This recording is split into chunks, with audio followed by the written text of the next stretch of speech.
l'histoire de la Bible. Nous sommes dans une série de 8 prêches qui prennent chaque semaine, chaque dimanche.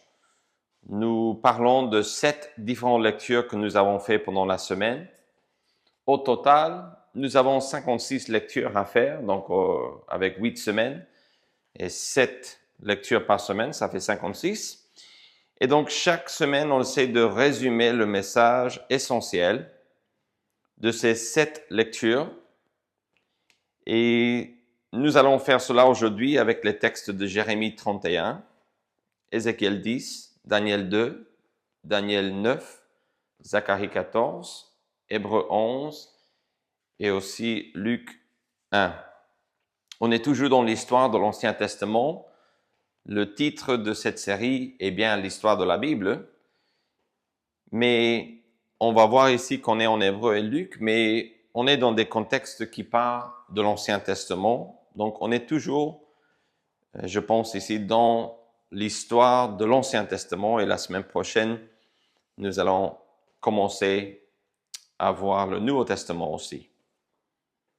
Est-ce que Dieu tiendra toutes ses promesses? Si Dieu promet une chose, doit-il l'accomplir?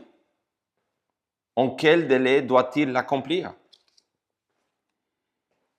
En ce qui concerne les promesses divines données aux Juifs, au peuple de Dieu dans l'Ancien Testament, à Israël, Dieu va-t-il les accomplir toutes?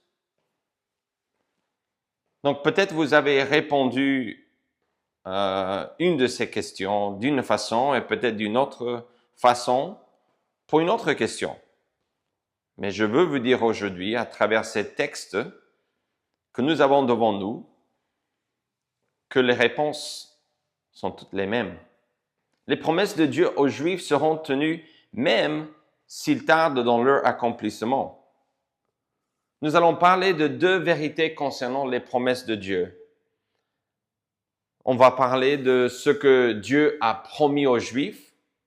Et je vous dis dès le départ que le but ici n'est pas nécessairement de découvrir les Juifs pour découvrir les Juifs, mais pour découvrir le Dieu qui s'est révélé aux Juifs. Nous voulons voir comment Dieu a fait ici dans l'Ancien Testament, puisque ça c'est notre but.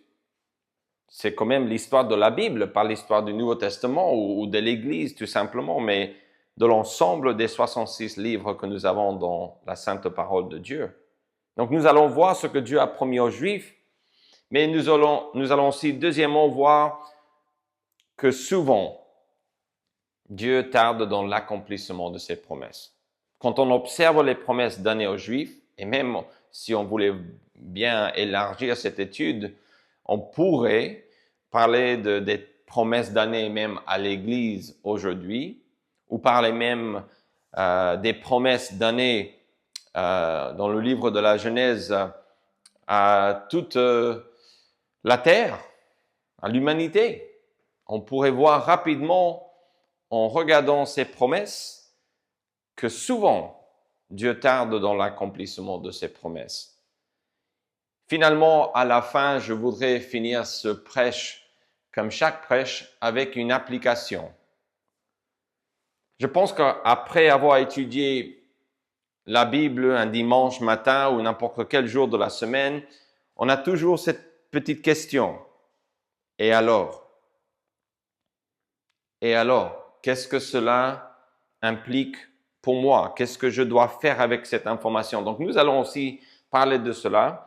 Donc, une application de ces vérités, de ce que ces vérités impliquent pour nous aujourd'hui. Vous savez que nous sommes dans une série de 8 prêches, je vous ai déjà dit, qui font le survol de 56 lectures bibliques dans 7 lectures par semaine, évidemment. Et donc, le dimanche, aujourd'hui, nous allons voir 7 textes que nous avons cette semaine lus ensemble. Donc, voilà les textes et voici un petit résumé. Je vous ai dit tout au début que j'essaye de réduire les chapitres à une phrase. Je ne dis pas tout ce qui est dans le texte, mais je dis quand même l'essentiel qui va par la suite nous aider à avancer l'histoire de la Bible aujourd'hui. En Jérémie 31, Dieu promet que son plan pour les Juifs se réalisera. En Ézéchiel 10, il révèle qu'il y a des pauses dans son programme pour les Juifs. En Daniel 2, on voit que Dieu promet d'établir un royaume éternel sur la terre. Et c'est en Daniel 9 que Dieu promet la mort du Messie et le jugement contre le mal. Son jugement contre le mal. En Zacharie 14, Dieu promet la délivrance des Juifs à la fin de la tribulation. En Hébreux 11, Dieu révèle que la fidélité des Juifs croyants dans l'Ancien Testament n'a pas été vaine. Et finalement, Luc 1, on voit que Dieu envoie Jean-Baptiste comme promis pour préparer l'arrivée du Messie promis. Ça, c'est Jésus-Christ. Ces 7 textes ont quelque chose en commun. On voit dans ces textes que les promesses de Dieu aux Juifs sont tenues, même s'ils tardent dans leur accomplissement. Et ça, c'est vraiment la phrase qui résume ces textes dans le sens que ces textes avancent l'histoire de la Bible. Il y a d'autres thèmes dans ces textes. Il y a même d'autres promesses dans ces textes. Mais quand je considère ces 7 lectures que nous avons faites, je vois que Dieu promet des choses aux Juifs et que même s'il tarde dans leur accomplissement, il va garder sa parole. Le thème de ces textes est la fiabilité immuable de Dieu. La fiabilité qui ne change pas de Dieu. Regardons la première chose sur 2. Dieu a fait des promesses aux Juifs. Les textes qui ont une promesse explicite sont ceux-ci. Jérémie 31, Daniel 2, Daniel 9 et Zacharie 14.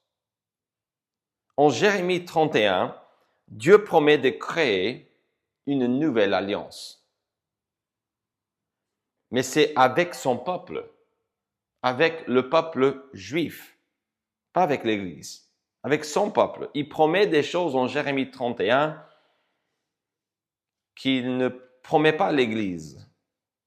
Cette promesse d'une nouvelle alliance n'est pas faite à l'Église, encore une fois, et on peut dire aussi qu'elle n'a pas encore été réalisée pour les Juifs. Il est vrai que le Nouveau Testament, notamment Luc 22, 20, décrit le sacrifice de Jésus et aussi l'établissement de l'Église en même temps comme une nouvelle alliance, mais ce n'est pas la même chose qu'ici, car cette promesse est strictement donnée aux Juifs. Ce texte va même jusqu'à dire que Dieu va restaurer les 2 différentes parties du royaume d'Israël, le sud et le nord, ou ce qu'on appelle Israël et Juda. Cette nouvelle alliance concerne d'abord la restauration spirituelle des Juifs et puis leur rétablissement dans la terre promise, cette terre que Dieu a promis à à Abraham et à ses descendants. Dieu parle de cette restauration comme définitive aussi, en le verset 34. Donc ici, en Jérémie 31, on a des indices pour nous dire qu'on parle pas d'une petite restauration. Par exemple, après la captivité des Juifs de Juda, ils vont passer 70 années en captivité en Babylone, et puis Dieu va leur permettre de revenir et reconstruire un deuxième temple, ou construire un deuxième temple, et puis aussi en même temps, éventuellement reconstruire la ville de Jérusalem. Mais les Romains vont détruire ce temple et la ville entière en 70 après Jésus-Christ. Donc, on ne parle pas en Jérémie 31 de cette restauration, mais vraiment, on parle de quelque chose de plus durable, parce qu'il dit en verset 34, « Car tous me connaîtront, depuis le plus petit jusqu'au plus grand, dit l'Éternel, car je pardonnerai leur iniquité et je ne me souviendrai plus de leur péché. » Le rétablissement des Juifs dans la terre est aussi quelque chose qui est décrit ici comme définitive. On le voit dans le verset 40 de Jérémie 31. Toute la vallée des cadavres et de la cendre et tous les champs jusqu'au torrent de Cédron, il dit jusqu'à l'angle de la porte des chevaux, à l'Orient, seront consacrés à l'Éternel et ne seront plus à jamais ni renversés ni détruits. Donc, ceci est une promesse. Ce que Dieu promet ici est quelque chose qui va durer pour toujours. Donc, il essaye de dire ici, par exemple, au verset 31, « Voici les jours viennent, dit l'Éternel, où je ferai avec la maison d'Israël et la maison de Juda une nouvelle alliance. Non comme l'alliance que j'ai traitée avec leur père, le jour où je les saisis par la main pour les faire sortir du pays d'Égypte, alliance qu'ils ont violée. » Ça, c'est Exode 19, où Dieu a établi cette alliance avec le peuple d'Israël qui venait de quitter l'Égypte grâce à sa délivrance. Donc, ici, en Jérémie 31, on promet quelque chose qui dépasse la restauration qu'on voit après la captivité en Babylone. Puisque Jérémie, ici, lui, il va voir la destruction du premier temple. Il va voir la ville, de Jérusalem écrasée, brûlée. Donc, lui, il va voir ça. Vous pouvez lire dans le livre qu'il a écrit en réaction à cela. Après le livre de Jérémie, vous avez aussi les lamentations. Lamentation, bien sûr, de Jérémie, on l'appelle souvent. Donc, dans ce livre, vous avez l'explication et vraiment les sentiments, ce que le prophète ressent vis-à-vis de cette destruction de son peuple, de sa ville, du temple de Dieu.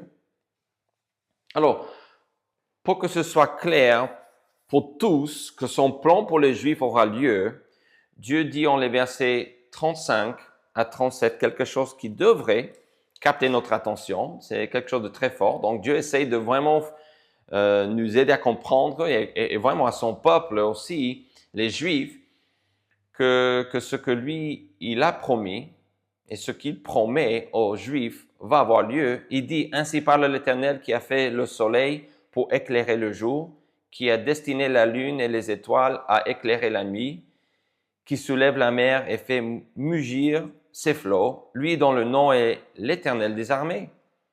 Si ces lois viennent à cesser devant moi, dit l'Éternel, la race d'Israël aussi cessera pour toujours d'être une nation devant moi. Ainsi parle l'Éternel, si les cieux en haut peuvent être mesurés, si les fondements de la terre en bas peuvent être sondés, alors je rejetterai toute la race d'Israël à cause de tout ce qu'ils ont fait, dit l'Éternel.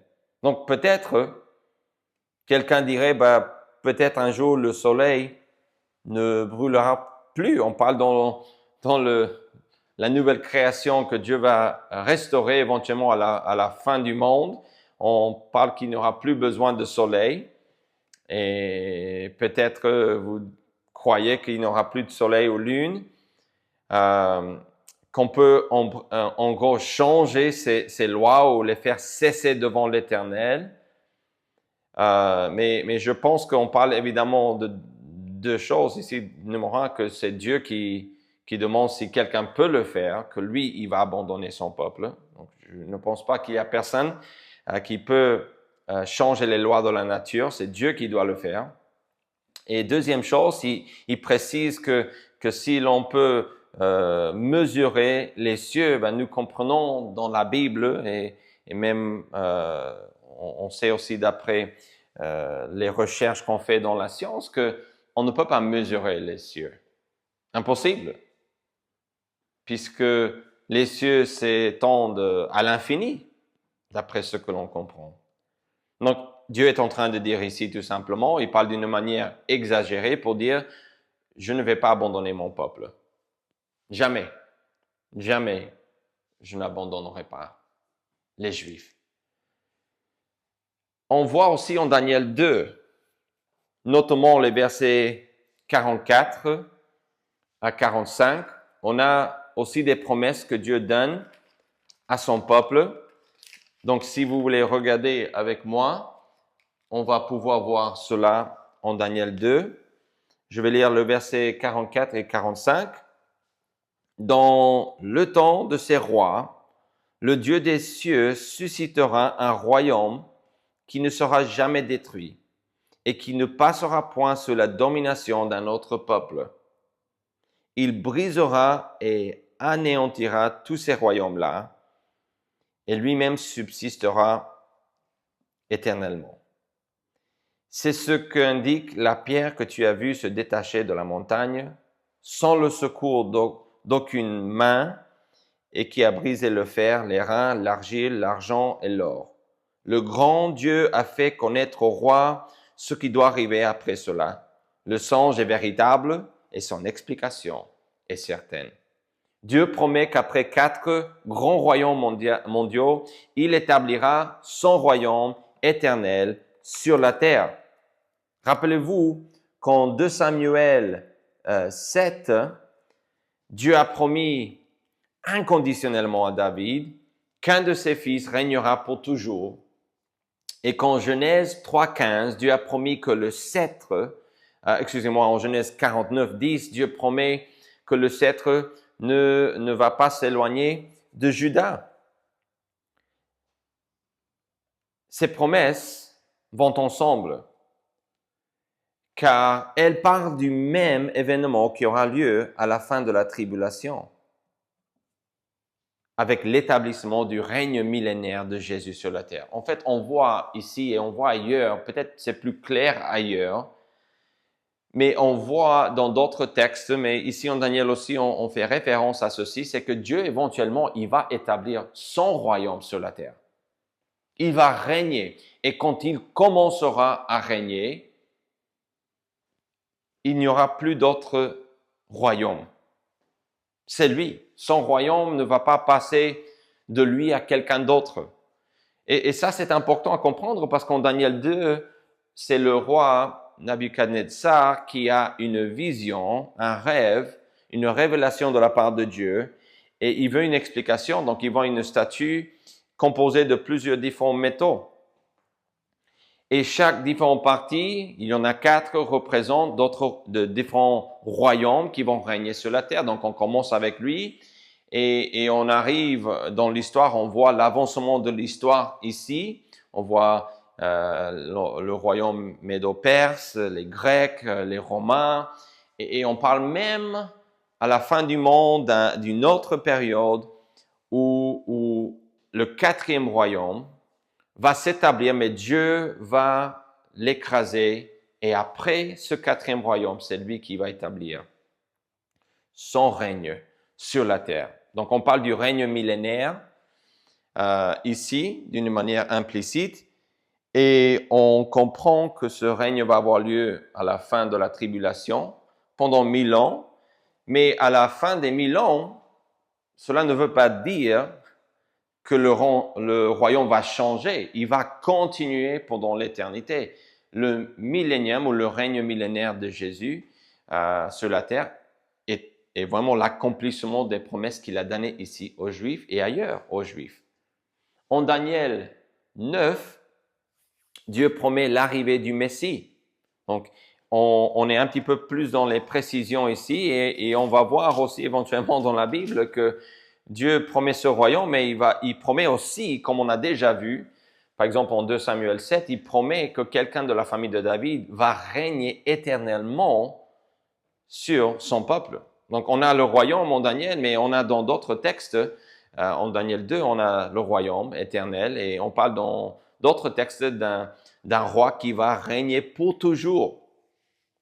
Et donc c'est important de voir ces choses ensemble, mais regardez, Daniel 9, 24 à 27, la Bible dit « 70 semaines ont été fixées sur ton peuple ». On ne parle pas de l'Église ici, on parle des Juifs. Ça, c'est le peuple de Daniel. Ton peuple est sur ta ville sainte pour faire cesser les transgressions et mettre fin au péché. Donc, c'est peut-être aussi même le sens ton peuple est sur ta ville sainte. On parle de Dieu, que le peuple de Dieu ici est le peuple juif et c'est sa ville sainte. On peut le aussi dire comme ça. Pour faire cesser les transgressions et mettre fin au péché, pour expier l'iniquité et amener la justice éternelle, pour sceller la vision et le prophète, et pour oindre le Saint des Saints. Sache-le donc et comprends. Depuis le moment où la parole a annoncé que Jérusalem sera rebâtie jusqu'à celui où un chef sera oint, il y a 7 semaines. Dans 62 semaines, les places et les fossés seront rétablis, mais en des temps fâcheux. Après les 62 semaines, un oint sera retranché et il n'aura pas de successeur. Le peuple d'un chef qui viendra détruira la ville et le sanctuaire, et sa fin arrivera comme par une inondation. Il est arrêté que les dévastations dureront jusqu'au terme de la guerre. Il fera une solide alliance avec plusieurs pendant une semaine, et durant la moitié de la semaine, il fera cesser le sacrifice et l'offrande. Le dévastateur commettra les choses les plus abominables jusqu'à ce que la ruine et ce qui a été résolu fondent sur le dévastateur. Ceci est une grande prophétie dans la parole de Dieu. Ici, Dieu promet l'arrivée du Messie. C'est lui qui sera retranché. Il parle de la destruction du deuxième temple. Donc, le peuple de Juda, le royaume de Juda, va être amené en captivité par les Babyloniens pendant 70 ans. Cyrus va donner l'appel pour qu'il retourne construire le temple. Un autre roi, un peu de temps après, des années après, va aussi autoriser que l'on revienne avec Néhémie pour reconstruire la ville aussi. Et on parle de cela ici dans ce texte, la reconstruction de la ville.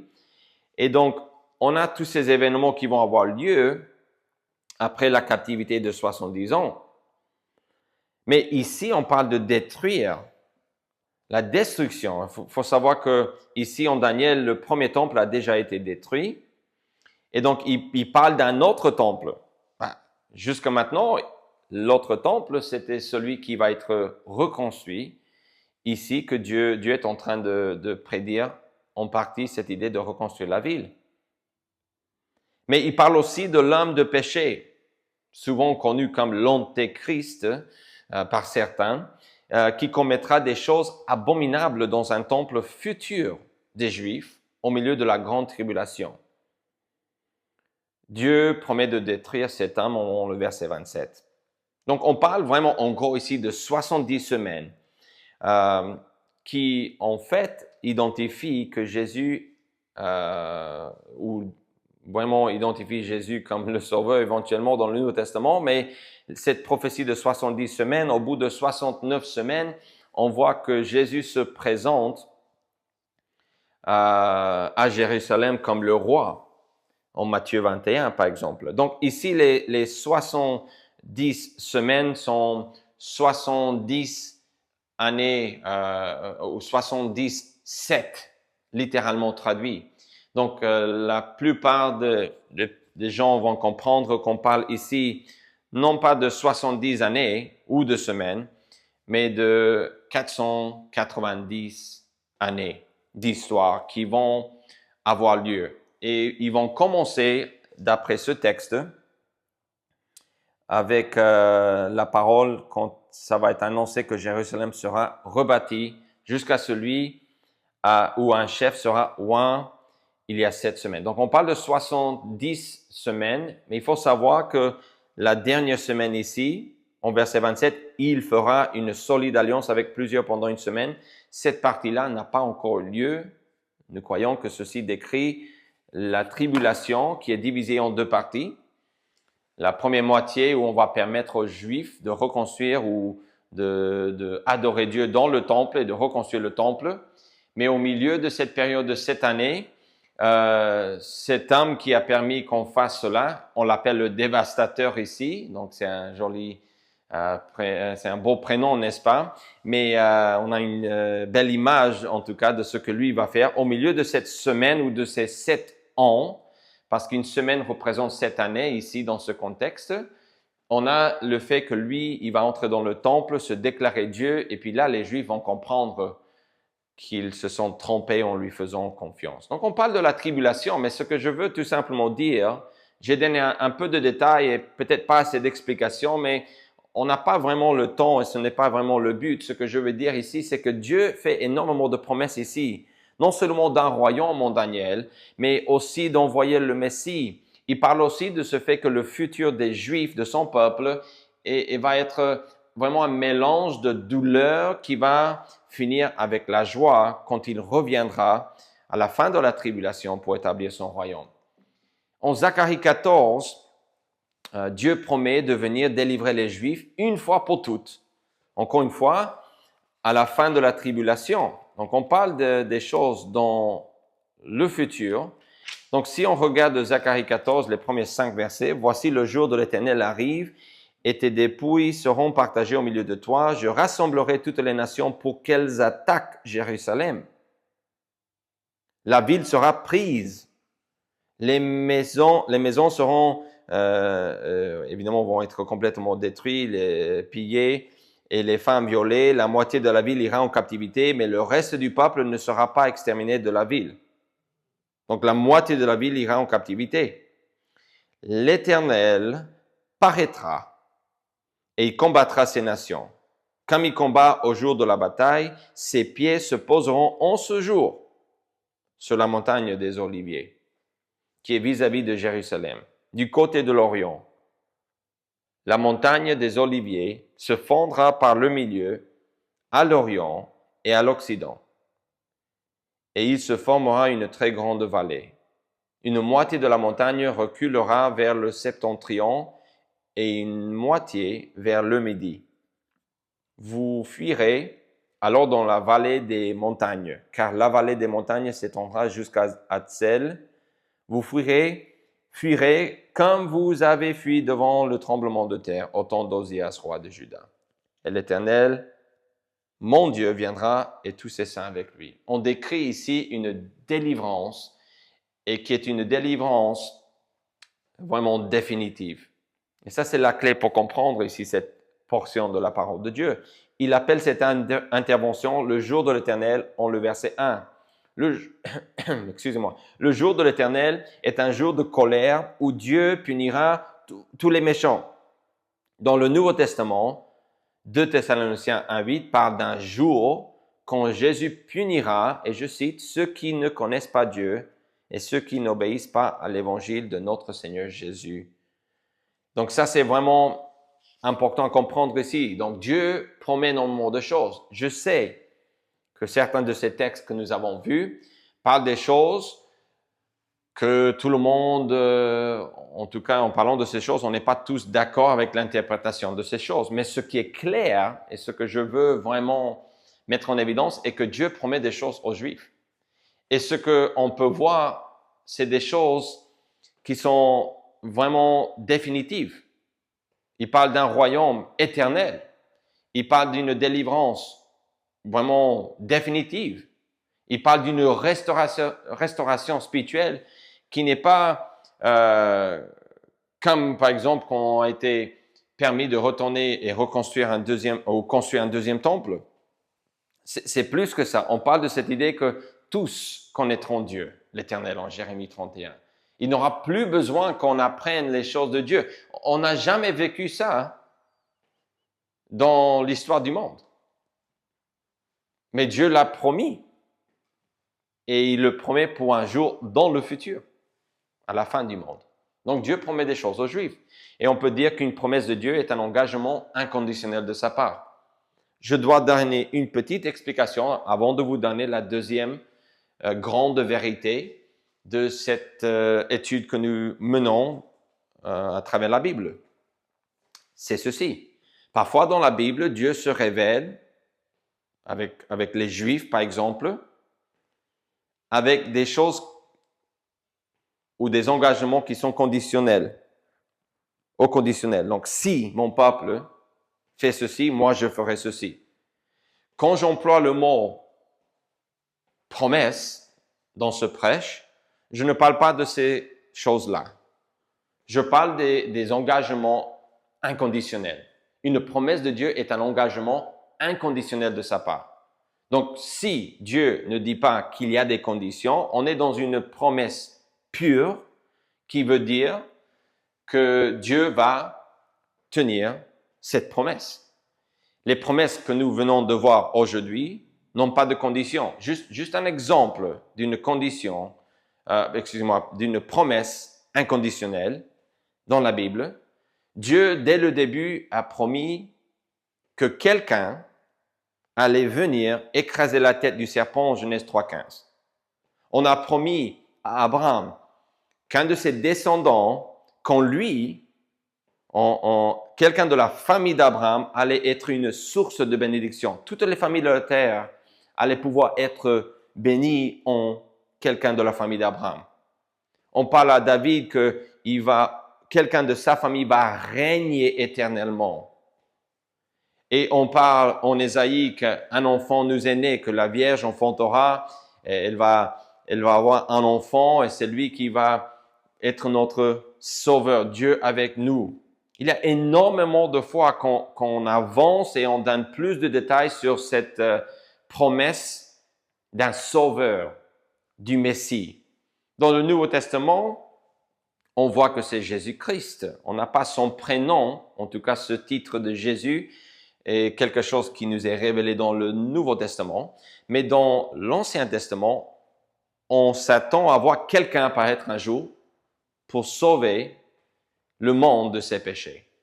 Et ça, c'est une promesse inconditionnelle. Donc, que les Juifs vivent pour Dieu, qu'ils ne vivent pas pour Dieu, ça ne change pas. Dieu a dit, je vais le faire. Et il l'a fait. Et il l'a fait, mes chers amis. La deuxième chose qu'on peut voir ici, qui est vraiment comme une explication pour nous aider à comprendre qu'il faut absolument comprendre les promesses dans leur contexte. Souvent, Dieu tarde dans l'accomplissement de ses promesses. Souvent. Je vais vous donner 3 exemples en 3 textes. Ézéchiel 10, Hébreux 11 et Luc 1. Donc, ces 3 textes, nous allons voir vraiment ce principe ou cette vérité. C'est une explication, je répète, parce qu'il faut comprendre que quand Dieu dit quelque chose, qu'il promet quelque chose, si lui, il ne dit pas quand il va le faire, il ne faut pas s'attendre à ce qu'il le fasse rapidement, si ce n'est pas son plan. Dieu seul connaît les dates, les jours, les moments où il va tenir bon ou tenir ses promesses. Il a promis un sauveur et c'était des milliers d'années après la Genèse qu'on voit en le Nouveau Testament que le Christ est né. Et ça, c'est Dieu qui choisit, c'est lui qui promet et c'est à nous de croire si on le voit se réaliser dans notre vie ou pas, on doit tenir bon et rester fidèle à lui. Donc, en Ézéchiel 10, on a quelque chose qui peut-être, en lisant cette semaine, vous avez capté et vous vous êtes dit, ah, il y a un problème ici. Il y a quelque chose qui ne va pas. Parce que si Dieu a un plan et Dieu a promis des choses, pourquoi est-ce qu'on voit que la gloire de Dieu va quitter la maison de Dieu, le temple? La gloire de l'Éternel s'éleva de dessus les chérubins et se dirigea vers le seuil de la maison. La maison fut remplie de la nuée et le parvis fut rempli de la splendeur de la gloire de l'Éternel. Mais le verset 18 dit, « La gloire de l'Éternel se retira du seuil de la maison et se plaça sur les chérubins. Les chérubins déployèrent leurs ailes et s'élevèrent de terre sous mes yeux quand ils partirent, accompagnés des roues, etc. » Donc, quand on compare ces textes, on voit que la présence glorieuse de Dieu est là dans le temple, mais on voit en le verset 18 que cette gloire va partir. Et il faut comprendre que peu de temps après que Ézéchiel a écrit ceci, Ézéchiel a été amené en captivité avant que le temple de Jérusalem a été détruit et brûlé par les Babyloniens. Il est en captivité déjà, mais il y a encore des gens qui restent à Jérusalem. Il est en train de décrire ici que Dieu va enlever la gloire de sa présence du temple de Salomon. Pourquoi? Parce que les Babyloniens vont l'écraser, oui, mais aussi, et plus important, parce que son peuple n'est pas resté fidèle à lui. Donc, ils ont abandonné Dieu. Ils ont violé l'alliance, comme Dieu a dit tout à l'heure dans un texte. Donc, ici, dans ce texte, on voit que Dieu enlève sa gloire. Et ça, c'est peut-être un problème pour nous. Parce que nous, on voit que Dieu a un plan. Dieu a promis, je veux régner éternellement, j'ai un royaume éternel. Il dit plus tard dans l'histoire avec Daniel. Et donc, on a toutes ces choses que Dieu est en train de promettre aux Juifs. Mais ici, la gloire disparaît. Vous vous souvenez, au tabernacle, quand on a établi le tabernacle, la gloire de Dieu a rempli le tabernacle. Quand Salomon aussi, lui, a été là pour faire la dédicace du temple, le temple qu'on appelle du Salomon, le premier temple, la gloire de Dieu aussi a rempli ce temple. Mais ici, on voit que cette gloire part et retourne au ciel, vers Dieu, la demeure de Dieu. Quand le temple, ou un deuxième temple va être reconstruit avec Ezra ou Esdras, on ne dit pas dans la Bible que la gloire de Dieu a rempli ce temple. Mais on sait quand Jésus est venu, Jean 1, 14 décrit Jésus comme celui qui est rempli ou plein de grâce et vérité. Et nous avons contemplé sa gloire. La Bible dit une gloire comme la gloire du Fils unique venu du Père. Donc lui, Jésus a passé du temps dans ce deuxième temple. Mais on n'a pas la même expérience que quand le temple a été achevé, que la gloire va venir remplir. Et pourquoi? Parce qu'on est dans une pause ici, je pense. Parce que on n'a pas la présence de Dieu qui est là.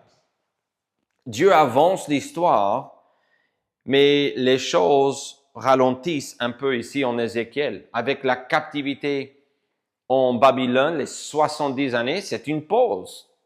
C'est un moment pendant que Dieu est en train de juger son peuple et il paraît du point de vue du peuple que les promesses de Dieu ne vont pas être tenues.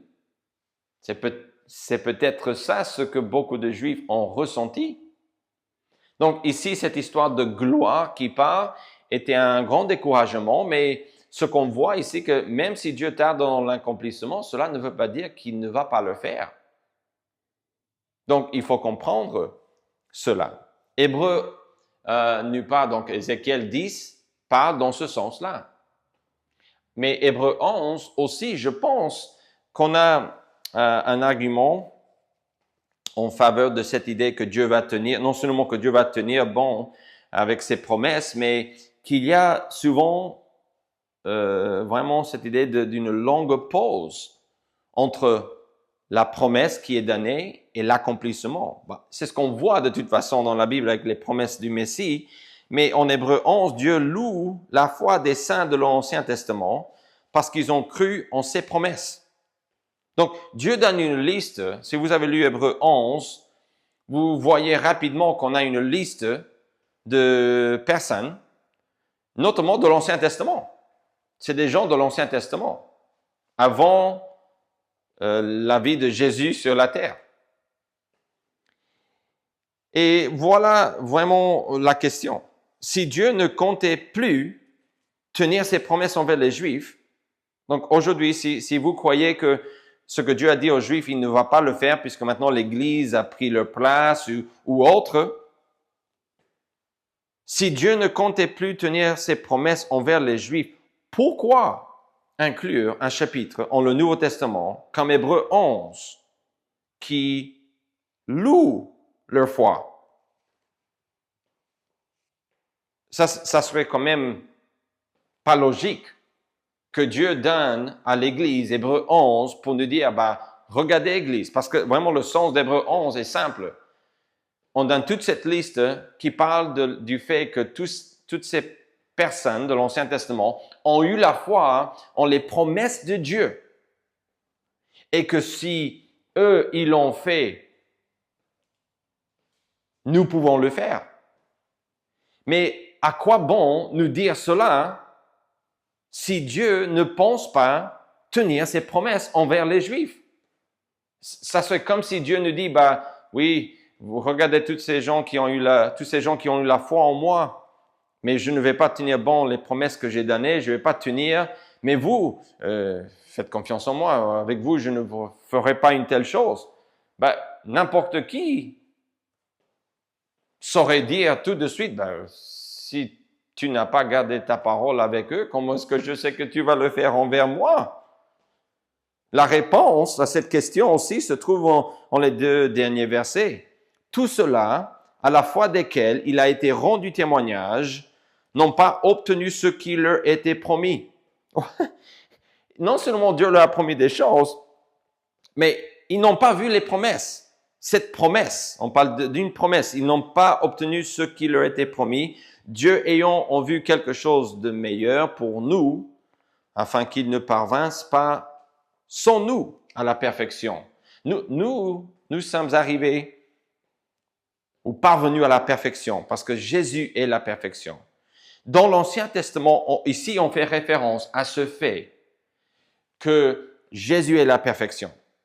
Que ce que Dieu a promis pendant des milliers d'années aux Juifs, fois après fois, il a répété cette promesse que je vais vous envoyer un Messie, un Sauveur. Le Fils de Dieu, le Père éternel lui-même va descendre et il va souffrir pour vos péchés. Il va prendre votre place. Il va mourir pour que vous puissiez être régénérés, sauvés, pardonnés, adoptés dans la famille de Dieu, etc. L'argument de Dieu est que la foi des saints sous l'Ancien Testament, donc dans l'Ancien Testament on pourrait dire aussi, devrait nous motiver à avoir la foi en Dieu. Nous qui sommes dans le Nouveau Testament ou sous le Nouveau Testament, sous cette nouvelle alliance par le sang de Jésus, nous devons faire confiance en Dieu. Pourquoi? Parce que Dieu va tenir bon les promesses qu'il a données aux Juifs. Il va les accomplir et il fera la même chose pour nous. Tout ce qu'il nous promet dans le Nouveau Testament, on peut être sûr qu'il va le faire parce qu'ici, il argumente qu'il va le faire aussi pour les autres dans l'Ancien Testament. Il a déjà accompli certaines des promesses qu'il a donné, notamment la promesse d'un Messie. Cela a déjà été réalisé. L'argument de Dieu ici est que la foi des saints devrait nous motiver à rester fidèles au Seigneur, parce que nous avons reçu la promesse, Jésus. Nous l'avons. Eux, ces exemples ici, sont restés fidèles sans avoir vu Jésus. Ils ont eu la foi en Jésus, mais c'est une foi qui regardait vers l'avant sans savoir quand ça allait avoir lieu. Nous regardons en arrière vers la croix dans l'histoire pour voir que c'était vrai ce que Dieu a dit pendant toutes ces années-là. Donc, si Dieu ne comptait plus tenir ses promesses avec les Juifs de l'Ancien Testament, comment leur foi en Hébreux 11 pourrait-elle nous encourager? Impossible. Dieu mentionne ses fidèles de l'Ancien Testament. Pourquoi? Parce qu'il va rémunérer tant leur foi comme la nôtre. Hébreux 11:6. Or, sans la foi, il est impossible de lui être agréable, car il faut, c'est indispensable, Dieu dit, car il faut que celui qui s'approche de Dieu croit que Dieu existe.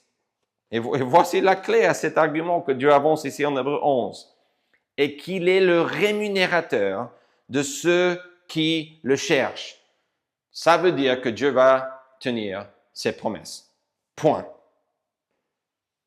Hébreux 11:6, Dieu va faire ce qu'il dit. La foi est de croire ce que Dieu promet, peu importe ce qui arrive, peu importe la pause ou le délai entre la promesse donnée et son accomplissement.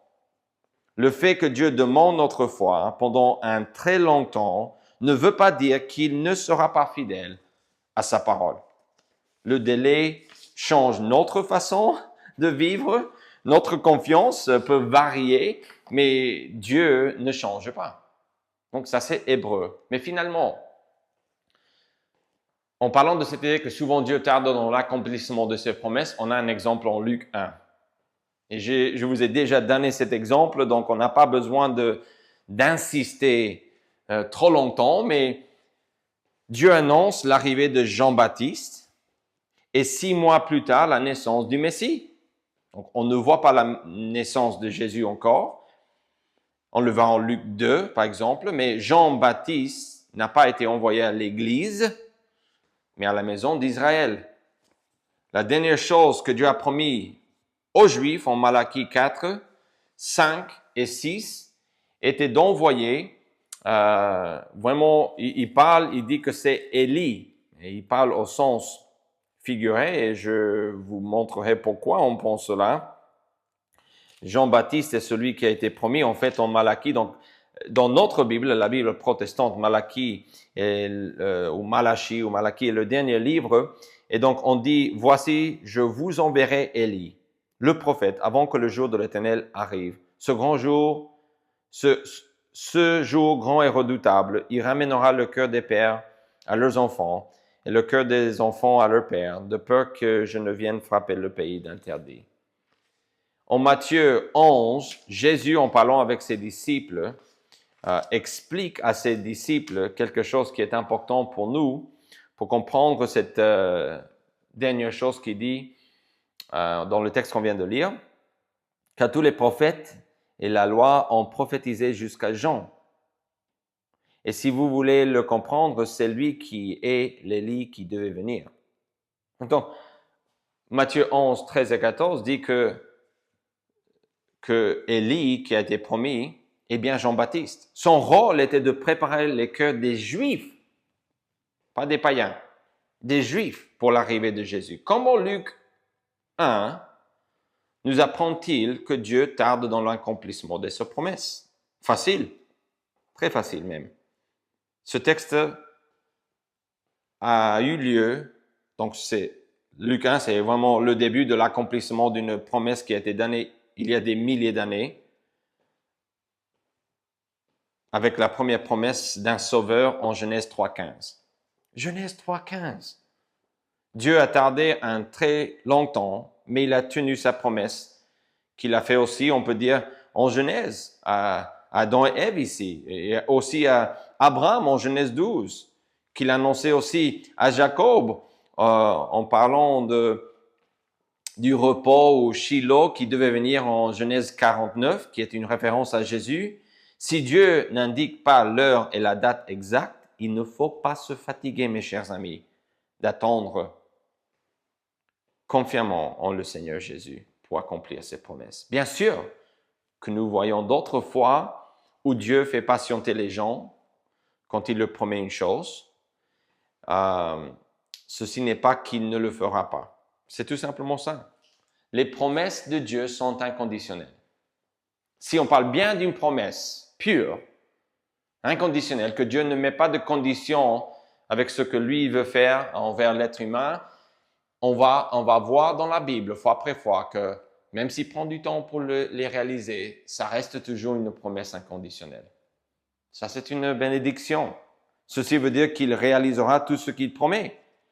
Mais nous comprenons que le temps, quand il le réalisera, à moins d'être précisé. Par exemple, il a précisé des choses en Daniel 9, 24 à 27.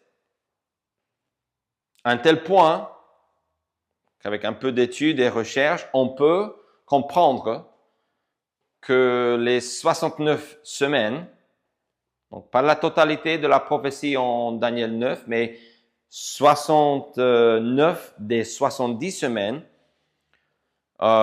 décrivent exactement l'arrivée de Jésus-Christ. La présentation de Jésus-Christ comme roi. Quand il est entré en Matthieu 21, je pense que c'est en Matthieu 21 où il va entrer à Jérusalem la semaine de sa mort. Donc parfois il précise des choses, mais parfois il précise le délai dans une prophétie, comme en parlant de la tribulation, mais il n'indique pas le jour et la date que la tribulation va commencer. Donc, il y a parfois ce mélange-là aussi il faut respecter, il faut faire attention. Mais tout ceci veut dire qu'il va réaliser ce qu'il promet. Donc, comment est-ce qu'on peut résumer ces textes? Les 7 textes que nous avons lus cette semaine parlent tous du programme de Dieu et témoignent du fait que Dieu fera tout ce qu'il promet. Il y a encore des promesses dans l'Ancien Testament données aux Juifs qui n'ont pas encore vu ou eu leur accomplissement. Mais ceci ne pose pas de problème, car Dieu tient ses promesses même après quelques milliers d'années d'attente. Je voudrais finir, comme promis, avec une application. Je voudrais maintenant répéter le fait qu'on ne parle pas des Juifs aujourd'hui pour adorer les Juifs ou pour devenir des Juifs ou commencer à agir comme des Juifs. Ce n'est pas le but. Le but est d'étudier ce que Dieu a fait dans l'histoire de la Bible. Si c'est avec les Juifs ou l'Église, ce que nous voulons voir est la même chose. Nous voulons voir qui Dieu est et nous voulons voir ce que cela implique pour nous. La dernière chose que je veux expliquer est pourquoi ces promesses à Israël sont extrêmement importantes. Notamment pourquoi leur réalisation est cruciale pour nous. Je peux répondre rapidement à cette question. Comment pourrions-nous nous confier aux promesses de Dieu données à l'Église, données à nous aujourd'hui en tant qu'Église? Dans le Nouveau Testament, ça c'est vraiment si on veut décrire la période dans laquelle nous nous trouvons, on est plus sur l'alliance donnée en Exode 19 dans l'Ancien Testament. On est dans le Nouveau Testament. Par le sang de Jésus-Christ, nous avons accès à Dieu, nous sommes scellés du Saint-Esprit. L'Ancien Testament n'a jamais connu cela. Donc, comment pouvons-nous nous confier en ce que Dieu dit si lui, il ne compte pas tenir ses promesses données aux Juifs dans l'Ancien Testament? Alors là, il faudrait être vraiment long à comprendre pour se confier en un Dieu qui a dit des choses, comme on a vu aujourd'hui. Il y a beaucoup d'autres textes, mais on a vu quelques exemples aujourd'hui. Des promesses après promesses que Dieu a données à son peuple. Comment pourrions-nous dire que Dieu ne va pas réaliser ses promesses puisque ça a pris trop de temps ou parce que maintenant l'Église est là, donc on remplace Israël? Mes chers amis, pour comprendre l'histoire de la Bible, il faut faire une distinction entre Israël et l'Église. Ce n'est pas la même chose. Le Sauveur est le même, le Dieu est le même, mais le plan de Dieu pour l'Église n'est pas le même que celui pour le peuple d'Israël. La Bible répète fois après fois que Dieu tiendra chaque promesse divine. Pourquoi douter sa parole, mes chers amis? Est-ce que Dieu vous a fait une promesse? Est-ce que vous voyez des promesses de Dieu pour vous, l'enfant de Dieu, dans sa parole, dans le Nouveau Testament?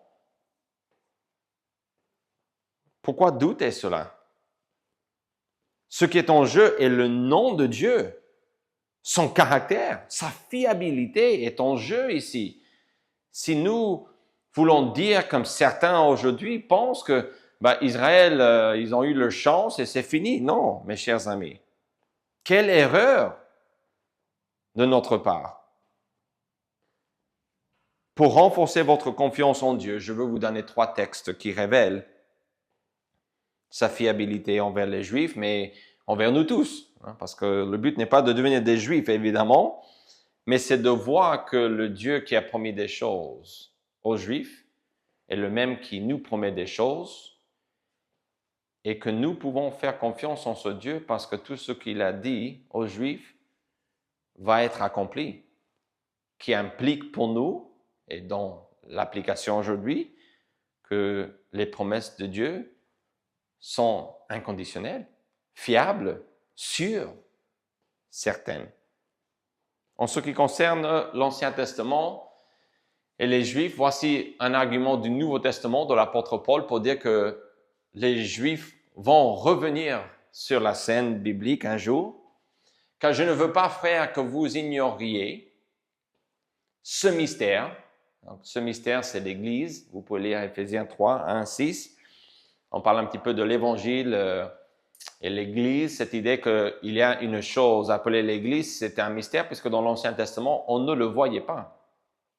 On ne parle pas de l'Église dans l'Ancien Testament. Et l'Église n'est pas Israël. C'est un mystère. Israël n'est pas un mystère, on le voit. Dieu a parlé avec son peuple, il a créé son peuple en Abraham, c'est lui qui a fait tout ça. Il n'y a pas de mystère. Okay?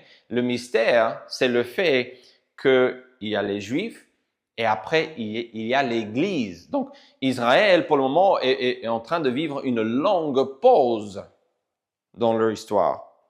Donc Paul ne veut pas que les croyants ignorent ce que Dieu va faire. Afin que vous ne vous regardiez point comme sages, c'est qu'une partie d'Israël est tombée dans l'endurcissement. Ça, c'est du point de vue de Paul dans le Nouveau Testament, c'était la réalité des choses à l'époque. Ils sont tombés. Et tombés, c'est déjà fait dans l'endurcissement. Mais regardez ce qu'il dit. Jusqu'à ce que la totalité des païens soit entrée. Nous sommes les païens dans ce verset, mes chers amis. La totalité des païens. Quand Dieu aura achevé son travail dans le monde païen, il va reprendre les Juifs et avancer son plan comme il a promis. Toutes les promesses à Abraham, aux descendants d'Abraham, à David, toutes les promesses données et confirmées et avancées en plus de détails au fur et à mesure que les prophètes prophétisaient. Il va les réaliser. Donc oui, ils sont tombés dans cet endurcissement, mais c'est jusqu'à ce que la totalité des païens soit entrée. Ça, c'est un argument pour vous dire que Dieu, d'après le Nouveau Testament, en un seul verset, est en train de nous dire, attention, jusqu'à ce que veut dire que les Juifs sont tombés, mais seulement pendant un moment déterminé. La totalité des païens, c'est nous, c'est l'Église, c'est le travail que Dieu fait actuellement dans le monde. Donc les païens, c'est tout ce qui n'est pas juif, c'est les non-juifs. Évidemment, un juif aujourd'hui peut faire partie de l'Église, car quiconque invoquera le nom du Seigneur sera sauvé, ça c'est sûr. Mais on parle dans le sens des promesses ici, parce que Dieu a un plan pour son peuple. Et pour le moment, le plan de Dieu, c'est l'Église. N'importe qui peut participer, mais on voit en gros que les Juifs ne sont pas trop d'accord. Ils ne croient pas en Jésus, pas pour le moment. Un autre texte, c'est 2 Timothée 2, 13, c'est tout simplement pour nous dire, pour décrire le Dieu que nous louons et nous adorons. Si nous sommes infidèles, il demeure fidèle, car il ne peut se renier lui-même. Si nous sommes infidèles, il demeure fidèle. Pourquoi? Parce que c'est sa nature.